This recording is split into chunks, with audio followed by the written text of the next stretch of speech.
Hey, what's going on, everybody? This is Tyrone back with Tech Life. This article comes to you guys from Yahoo Finance. I'll leave a link to it in the description. The original article is from Bloomberg, though. So Verizon sells $11 billion of bonds tied to the Frontier deal. This just signals to me that the deal is going to close. So let's take a look here. Verizon Communications sold $11 billion of investment-grade corporate bonds to fund its acquisition of Frontier Communications, joining a surge in jumbo debt sales in recent weeks as borrowers seek to take advantage of relatively easy market conditions. So this just signals that, hey, Verizon is ready. The deal is expected to close in the first quarter of 2026. They have the cash on hand now. They went to the debt market.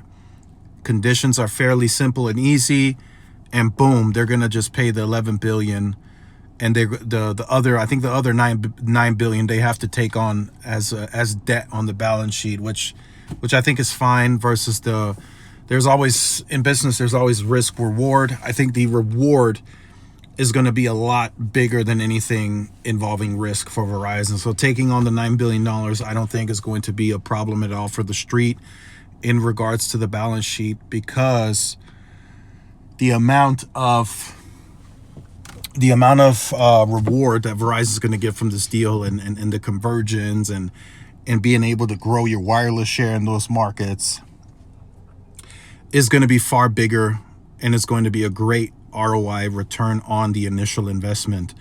So this will take Verizon into that next phase. This will really take Verizon into that next convergence phase.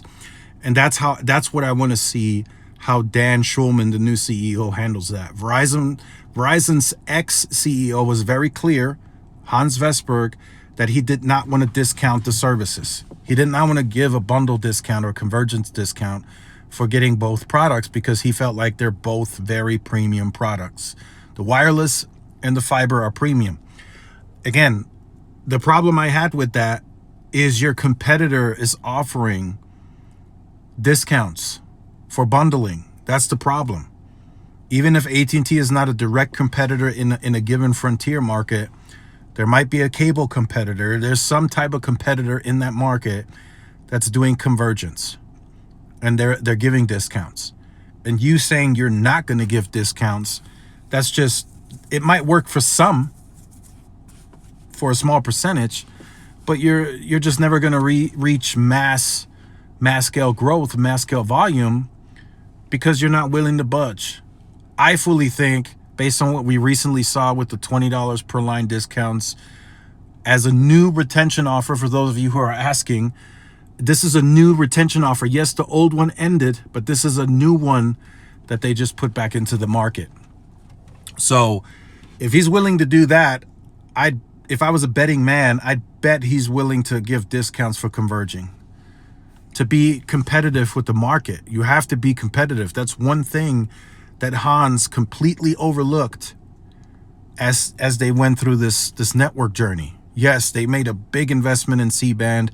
They built it out. They have a dense network. I'll give him that. But he overlooked the competition aspect.